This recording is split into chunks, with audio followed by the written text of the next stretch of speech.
Mini aggressive cut, जैसे नाम में बोल रहा है, मीन्स छोटा कट, ज़्यादा से ज़्यादा 6 हफ्ते चलाना है।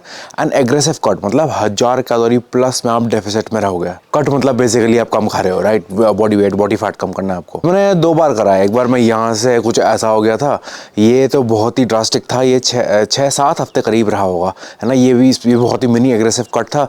एंड दूसरी बार यहाँ से यहाँ, ठीक है, ये करीब 3-4 हफ्ते लगा लो मैक्सिमम, ये 4 हफ्ते का काट था, ठीक है। मोस्टली लोगों को मैं रिकमेंड नहीं करूंगा, ये मोस्टली एथलीट्स करते हैं, बॉडी बिल्डर्स, क्योंकि बॉडी बिल्डर्स का जो गोल है वो यही होता है कि जल्दी से जल्दी फैट लूज करना। वो फैट लॉस एथलीट्स ही होते हैं, बॉडी बिल्डर्स, है ना। बेसिकली स्टेज में वही देखा जाता है कौन कितना ज़्यादा लीन है ना। अगर आपको कोई मेडिकल इशू है ऑलरेडी, तब तो ये बिल्कुल भी रिकमेंड नहीं करूंगा मैं आपको। अगर आप ऑलरेडी फूड एडिक्शन से गुजरते हो, बहुत बार फेल हो चुके हो कट करने में, फिर भी ये बिल्कुल रिकमेंड नहीं करूंगा मैं आपको। इसमें फेलियर का रेट ज़्यादा है, क्योंकि है बहुत ही नॉर्मल से ज़्यादा टफ चीज़। पर ये नहीं बोल रहा मैं सभी फेल होंगे, बट मोस्टली लोग फेल ही होते हैं। अगर आपके पास बहुत ज़्यादा है फैट लूज़ करने के लिए, तभी मैं बिल्कुल रिकमेंड नहीं करूँगा ये।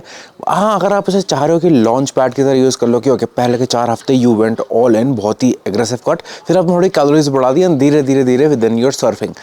That is a doable strategy, use करी जा सकती है। बट अगर आपको बिल्कुल एक्सपीरियंस नहीं है, आपने कभी करा नहीं है, आपके साथ कोई कोच नहीं है, तो फिर भी फेलियर रेट बहुत बढ़ जाएगा आपका। सबसे इंपॉर्टेंट चीज़ इसकी है कि इस फेज़ में आपको 6 हफ्ते से ज़्यादा नहीं रहना है ना। रह सकते हो, बट धीरे धीरे आपको अपनी हेल्थ में डिक्लाइन दिखना शुरू होगा। तो पॉइंट ही क्या है, राइट। इसमें प्रोटीन इंटेक थोड़ा आपको नॉर्मल से हाई रखना पड़ेगा। तो मैं बोलूँगा 1.5 to 1.8 ग्राम पर kilogram of your body weight है। मतलब अगर मैं 100 kg का हूँ तो 150 से 180 ग्राम प्रोटीन में रखूँगा।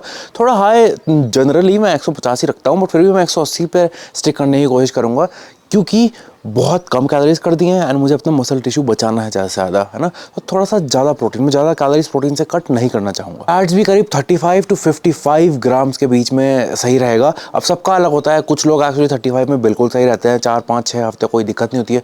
कुछ लोग अगर जाएंगे 30 ग्राम, 35 या 40 ग्राम, तो उनको हार्मोनल इशूज़ या फिर नींद नहीं आ रही है, या फिर इरिटेशन, या फिर रिकवरी बिल्कुल नहीं हो रही है, वो होना शुरू होगा, है ना। तभी लॉन्ग टर्म नहीं है, सस्टेनेबल नहीं है, हेल्दी नहीं है। तो फॉर एग्जाम्पल मैं 150 ग्राम प्रोटीन खा रहा हूँ एंड 50 ग्राम फैट खा रहा हूँ, तो कितनी हो गई टोटल कैलोरीज? 150 ग्राम से 600 कैलोरी, 45 ग्राम फैट से करीब 400 कैलोरीज, ये 1000 कैलोरीज हो गई टोटल। मेरा मेंटेनेंस जैसे 2700 है, तो अगर मैं 1500 कैलोरी खाऊंगा तो मैं 1200 कैलोरी डेफिसिट में हूँ, तो ये थोड़ा एग्रेसिव कट में माना जाएगा। तो मतलब मेरे पे 400-500 कैलोरीज बची हैं कार्ब्स के लिए। मतलब ये हो गया करीब 100-120-130 ग्राम कार्ब्स। तो अब क्योंकि मैं कार्ब्स बहुत कम खा रहा हूँ, तो अब कार्ब्स की टाइमिंग मैटर करेगी। वैसे मोस्टली फूड टाइमिंग मैटर नहीं करती है, ओवरऑल जो आप खा रहे हो वो मैटर करता है, बट अब क्योंकि इतना रिसोर्स रेयर है तब मैटर करेगा। तो आइडियली मैं वर्कआउट से 1-2 घंटे पहले ही अपना most of the carbs consume करना चाहूँगा, ताकि मेरे वर्कआउट्स की परफॉर्मेंस डाउन ना जाए। वर्कआउट कैसे होना चाहिए?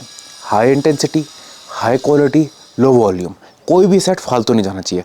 मैं नहीं चाहूँगा कि आप 6 सेट कर रहे हो, बाकी के 4 सेट ऐसी गंदी क्वालिटी से हो रहे हैं, बात करते हुए कोई अच्छी फेलियर नहीं जा रही है। नहीं, एक सेट करो भले, but give it your all. Intensity high होनी चाहिए, ठीक है, टेक्निक अच्छी होनी चाहिए, क्वालिटी सेट्स होने चाहिए, ज़्यादा नहीं। तो इस टाइम लो वॉल्यूम करना ज़्यादा अच्छा रहेगा। सबसे ज़रूरी फैक्ट इसमें यह है कि get out when you feel like you need to get out. मतलब अगर आपको 2 हफ्ते बाद ही फील हो रहा है कि नहीं, हेल्थ डिक्लाइन हो रही है, नहीं हो पाएगा, there is no shame, get out, क्योंकि हेल्थ हैज़ार्ड हो सकता है। इसलिए मैं ज़्यादा प्रमोट नहीं करता हूँ, लेकिन बहुत कमेंट्स मुझसे पूछने लगे हैं इस बारे में, क्योंकि पॉपुलर हुआ है आजकल के इन्फ्लुएंसर्स की वजह से, इसलिए मैं आपको बता रहा हूँ। लेकिन मैं आपको खास वार्निंग दे रहा हूँ कि मोस्टली सस्टेनेबल नहीं होता है ना। अगर आप लंबे समय तक चलाओगे तो इमेजिन ना कि क्या आप चाहोगे कि आप भाई 1 महीने 2 महीने के लिए पीक कंडीशन में रहो, और जीवन भर आपके ऐसे शेड एक वेन दिख रहा हो, पूरा स्ट्राइशन दिख रहे हो, एंड आप चल रहे हो एंड लो कॉर्टिजोल लाइफ है, कि ये तो आपके नॉर्मल जीवन से ही आप ऐसे बन गए हो।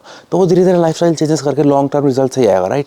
ये एग्रेसिव अनसस्टेनेबल चीज़ें करोगे तो फिर वो मेंटेन नहीं कर पाओगे कभी, है ना। तो हाँ, पिक्चर एक बार देखनी है, शादी में ये करना है, बीच में जाना है, तो तब ये अप्रोच ठीक है। फिर भी मैं बोलूँगा ब्रो, जैसे एंजॉय द बीच, खाना खाओ, एंजॉय, इट्स फाइन। जीवन बहुत बड़ा है and it's not all about looks, है ना। डिमांड सप्लाई है, लोगों ने पूछा है तो आई विल टेल यू। कुछ भी वैल्यू का मिला होगा तो subscribe, like and see you tomorrow.